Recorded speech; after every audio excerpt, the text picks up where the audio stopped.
One of the foundational sources in the Jewish approach to healing and medical interventions of all kinds is found in this week's Parsha, in Parshat Mishpatim, in the context of discussing the responsibility that one has to someone else whom one injures and harms. In the context of those responsibilities, the Torah mentions Shivto Yiten, you have to pay for the person's loss of labor as they are incapacitated by the injury that you caused. Virapo yirapeh, and you also have to pay for their medical treatment, okay? Their medical bills, whatever they may be. Rashi says, Yishalem schar harofeh, okay? To hire a physician, hire medical treatment, pay for medical treatment for someone whom you injure. But Chazal had a much broader understanding of this verse, and the Gemara in Bava Kama says, Rabbi Shmuel says, Rapo yirapeh, you shall pay for his healing, as we literally understood it, but Rabbi Shmuel says, Mikan shitan reshut l'rofeh l'rapot. Okay, this is the permission given to doctors to heal, which on a basic level could mean it's some sort of liability protection, right? Physicians intervene and leap in and do all sorts of risky procedures, and the Torah is saying that's okay. You're allowed to intervene medically, even though you might injure them. But it also may have a different meaning, and Tosfot take it in a very different way. And they say that this double language, Rapo yirapeh, means you might think that the verse says you're only permitted to cause healing from human injury, which is the original context in Parshat Mishpatim. But illness that comes from heaven should not receive medical intervention, lest it appear as though one is undermining the decree of the king. The Torah then comes and says, it's fine, it's permissible, Rapo yirapeh, okay? Here's the reshut given to physicians to heal, okay? So Tosfot is saying, and I think this is also a fair interpretation of Bava Kama, that when the Torah is authorizing medical intervention, it's not just sort of a liability protection for doctors, it's a religious endorsement of the practice of medicine from the counter-argument that medical therapy is somehow undermining God's choices over who should be healthy and who should not be healthy.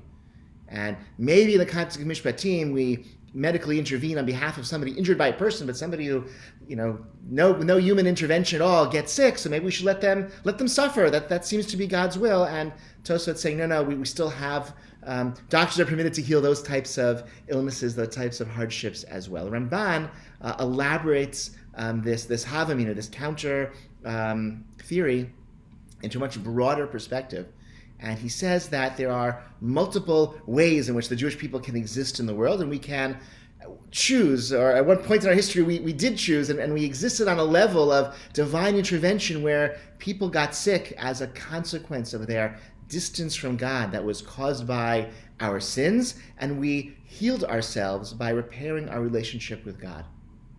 So if somebody was sick, shouldn't see a physician, should go see a prophet, go see a rabbi, and they'll tell you how to do tshuva, and that will lead to your healing. And that's a very exalted way to live. That's the level of existence, the metaphysical way of existence that the Torah seems to describe in all the rewards and punishments of the Torah. Ramban writes this in the context of Leviticus 26 and all about those rewards and punishments. So that level of existence where our material thriving or our material suffering is directly and immediately connected to our estrangement or closeness to God, like that's like a Torah level existence on the way we live right now. Okay, we go see doctors. We don't live that way, and so our diminished level of existence is one in which illnesses happen. Olam kiminago noheg, in the words of the Talmud, the world just goes according to the laws of nature, and physics happens, and biology happens, and so sometimes people just get sick, and so we're allowed to see doctors in this level of existence that we live in. But he sort of holds out this ideal of somebody who fully places his or her trust in God can maybe even on an individual level forgo the need for medical therapy and just return to that miraculous way of life where healing and sickness is directly connected immediately to our estrangement from God. And I don't know, Ramban is writing in the 13th century. If you did a double-blind controlled study. It couldn't be double blind. You could do a controlled study though, and take people presenting various symptoms and assign half of them to see if a 13th century physician, and assign half of them to speak to a rabbi who can give them advice on how to do tshuva. I'm not sure who would turn out better. If you'd see much of a difference. Maybe the rabbis would have won out in the 13th century, but given what medicine was like back then, today that doesn't seem to be the plane of existence that any of us live upon. And the last 200 years, the halakhic literature has very strongly, overwhelmingly shifted against this perspective of Ramban, or at least against allowing people to choose this option that the Ramban describes of trying to treat medical ailments through spiritual betterment. And that's the world we live in right now. We live in a world where everyone who is ill should seek out medical interventions on almost all conditions, and the world that Ramban describes, where illness is the consequence of sin and the way to repair illness is through tshuva, is really, really foreign to us, and I think it mostly should be. Right? Everyone should seek medical therapy when you're sick, and we should seek the guidance of public health when confronting public health challenges as we are right now. But I think there's an enduring message that the Ramban and that perspective, that kind of, medical therapy can undermine the need for tshuva, which is still very relevant. Okay, even in our contemporary reality, because while it's true that illness can be caused by viruses, and viruses can be treated by vaccines, and they can be prevented by vaccines, they can be prevented by appropriate social distancing and public health measures, I think we also see strong elements of sin as they play out in our society. I think our failure to adequately protect the most vulnerable members of our community, of our society, I think was a sin. Our failure to appropriately and effectively and consistently practice and follow public health guidelines, I think was a sin. And the consequence of that sin has been horrendous suffering, far beyond what the virus alone could have caused under different circumstances. A less sinful society would have retained enough social solidarity, enough ethical sensitivity, enough concern for others, that the virus never would have spread as widely and as fast with such devastation as we've seen here in America in the past year. And I think tshuva remains an appropriate response. And so I've said this before, and I keep thinking of it. Our embrace of a vaccine is a wonderful, it's a miraculous cure, right? I think 100 years from now they'll be speaking about the dawn of the mRNA vaccines as this incredible medical breakthrough, perhaps one of the most significant medical breakthroughs of the decade, of the generation. But I think